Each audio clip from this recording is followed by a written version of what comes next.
ምርጫ 97 በፕሮፌሰር መራራ ጉዲና እይታ በኢትዮጵያ ታሪክ ከተካሄዱ ምርጫዎች ሁሉ የተለየ የነበረው የ1997 ምርጫ ከተካሄደ 20 ዓመት ቢሆነውም በአብዛኛው ሕዝብና በፖለቲከኞች ዘንድ ትውስታው አሁንም ድረስ አልደበዘዘም። የወታደራዊ መንግሥት ከተወገደ በኋላ ለአራተኛ ጊዜ የተካሄደው ሀገራዊ ምርጫ የታክሲና የጎዳና ላይ ፖለቲካዊ ውይይቶች የተሟሟቁበት፣ አብዛኛው ሕዝብ ስለ ፖለቲካ የነቃ ተሳትፎ ማድረግ የጀመረበት፣ መስቀል አደባባይ ታላላቅ የሕዝብ ሰልፎችን ያስተናገደበት፣ የውጭ የአገር ውስጥ ታዛቢዎች በመላ አገሪቱ ምርጫውን ለመታዘብ የተሯሯጡበት ወቅት ነበረ። በወቅቱ የአገሪቱ ምርጫ ቦርድ በሰጠው መግለጫ 26 ሚሊዮን ሕዝብ በመራጭነት መመዝገቡን፣ 32 የፖለቲካ ፓርቲዎች በጋራ 3,119,194 እጩ ማቅረባቸውንም ይፋ አድርጎ ነበረ።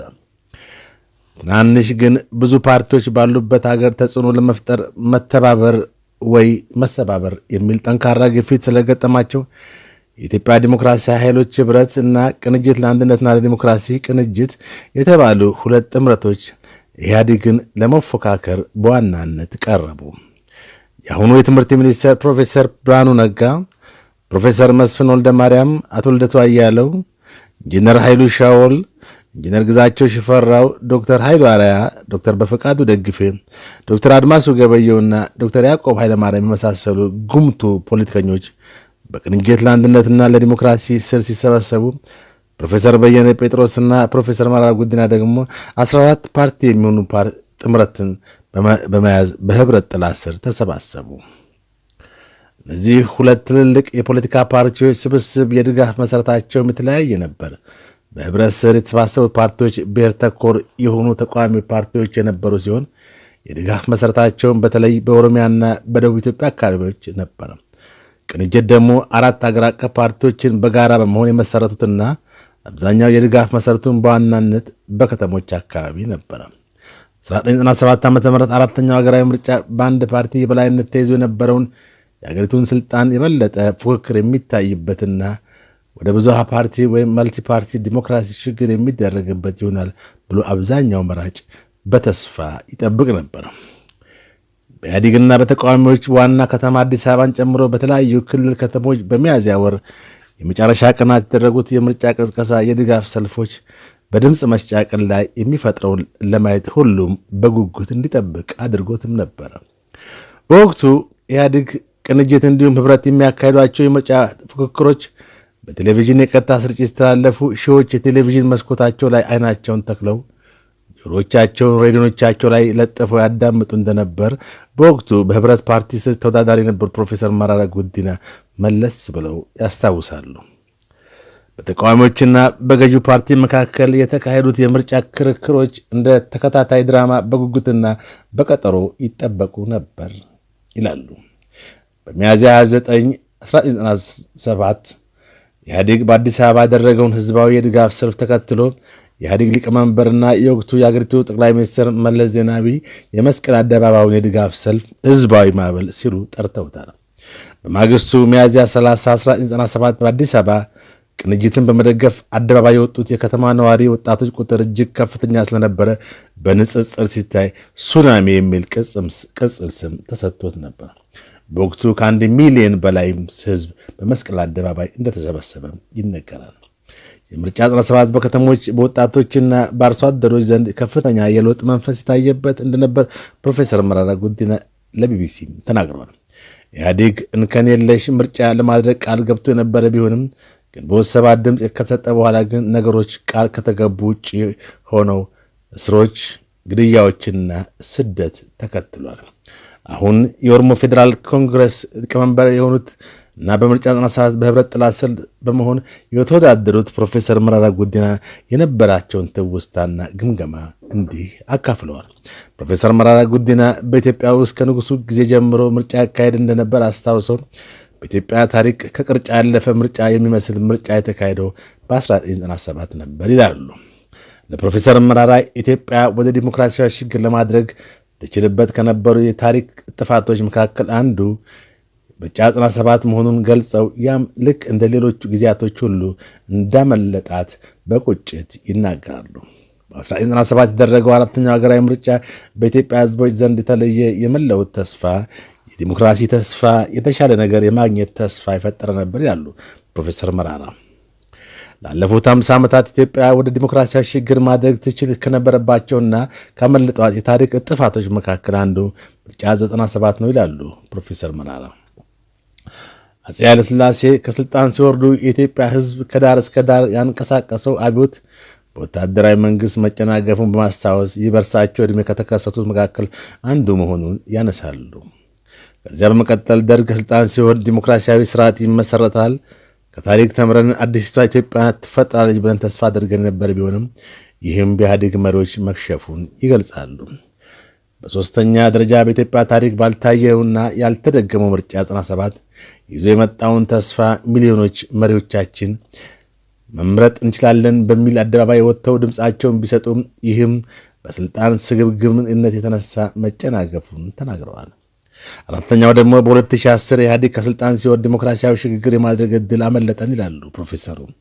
ምርጫ 97 ለምን ተጨናገፈ? የሚጠበቀውን ውጤት ለምንስ ሳያመጣ ቀረ? ለሚለው ፕሮፌሰር መራራ ሲመልሱ የኢህአዴግ የስልጣን ስስት የፈጠረው መሆኑን ይጠቅሳሉ።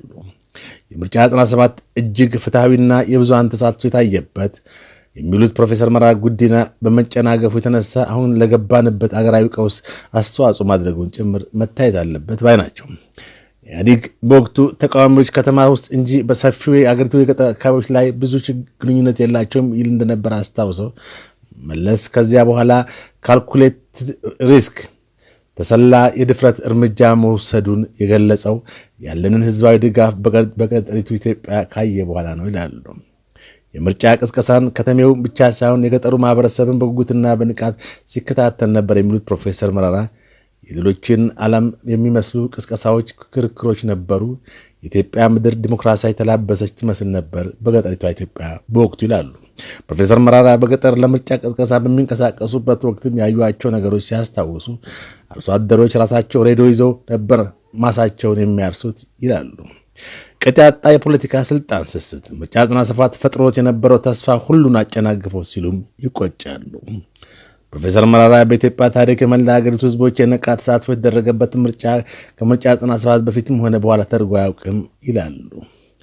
በወቅቱ የምርጫ 97 በበላይነት የመሩት የህወሓት መሪዎች ናቸው የሚሉት ፕሮፌሰር መራራ ዛሬ በትግራይ ህዝብ ላይ በደረሰው እልቂትና ስቃይ እነርሱም ከኛ ያላነሰ ማዘንን መጸጸትም አለባቸው የሚል እምነት አለኝ ሲሉም ይናገራሉ። ፕሮፌሰር መራራ የምርጫ 97 መጨናገፍ ዛሬ ለገባንበት አገራዊ ቀውስ ቀጥተኛ ሚና ያለው ይህ ምንም ጥያቄ የለውም ካሉ በኋላ የፖለቲካ ምህዳሩ የሰፋ ቢሄድና የተሳካ ሽግግር ውስጥ ብንገባ ኖሮ አሁን የገባንበት አጠቃላይ ቀውስ ውስጥ የምንገባበት ምክንያት አይኖርም ነበርም ብለዋል።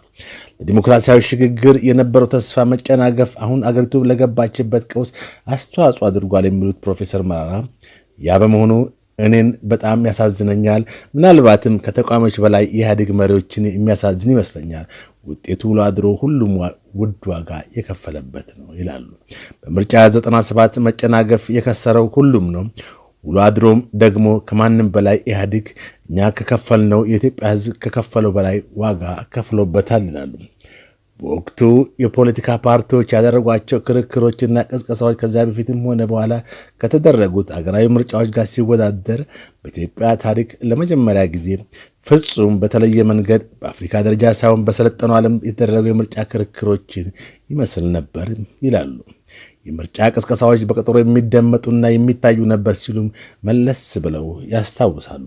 ከዛሬ 20 ዓመት በፊት በምርጫ 97 የተካሄዱ የምርጫ ክርክሮች የህዝቡን ቀልብ አሁን ድረስ የሳቡ ነበሩ ይላሉ። እኔን አሁን ድረስ ብዙ ሰው የሚያስታውሰኝ በምርጫ 97 ነው ሲሉም ያክላሉ። ብዙ ሰው ያስታውሳል፣ ይቆጫል። ያድል የነበረው ተስፋ በመጨናገፉ የኢህአዴግ አባላት በተለይም መሪዎች መቆጨት ያለባቸው ይመስለኛል። እድሉ ተመልሶ ባይመጣም በቀላሉና በማይሆን መንገድ ያ እድል በመበላሸት ሁላችንም ሊቆጨን የሚገባ ጉዳይ ነው።